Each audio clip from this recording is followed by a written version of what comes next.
एक चीज आप सबको मैं दिखाना चाहता हूँ। तो अगर आप यहाँ पे देख पा रहे हो तो यहाँ पे कंस्ट्रक्शन चल रहा है, मेरे बाजू में भी एक कंस्ट्रक्शन साइट चल रही है और मेरे पीछे भी एक कंस्ट्रक्शन साइट अभी ऑन गोइंग है। तो जैसा कि आपने देखा कि मेरे आगे पीछे और बाजू में चारों बाजू इंफ्रास्ट्रक्चर डेवलपमेंट हो रहा है और बजट में भी इस बार इंफ्रास्ट्रक्चर को बूम मिले ऐसा बजट लाया गया है। लेकिन यह स्टॉक मार्केट का क्या, मतलब जो ट्रेडर है उनके लिए एसटीटी फ्यूचर ऑप्शन में बढ़ा दिए गए, उसके वजह से मार्केट संडे को 2% क्रैश हो गई। आप बिलीव कर सकते हो 2% का क्रैश संडे, जब एफआईआई एक्टिव नहीं होते तब मार्केट इतनी गिर गई।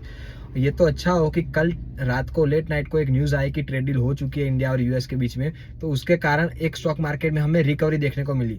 अगर सोचो कि ये ट्रेड डील नहीं होती और ये न्यूज अगर नहीं आती तो क्या होता, मतलब मार्केट एक डाउन ट्रेंड में चला जाता और कितने सारे इन्वेस्टर का बड़ा लॉस हो जाता। और फ्यूचर और ऑप्शन वाले का तो वैसे भी अभी लॉस ही चल रहा है 2-3 महीने से, क्योंकि आई भी बहुत ज्यादा इंक्रीज हो रही है और मार्केट भी डबल साइड मोमेंटम ले रहा है, क्योंकि ग्लोबल में बहुत सारी टेंशन चल रही है गाइस। बाकी ऐसी अपडेट पाने के लिए मुझे फॉलो करके जाना। बाकी stay happy and stay connected.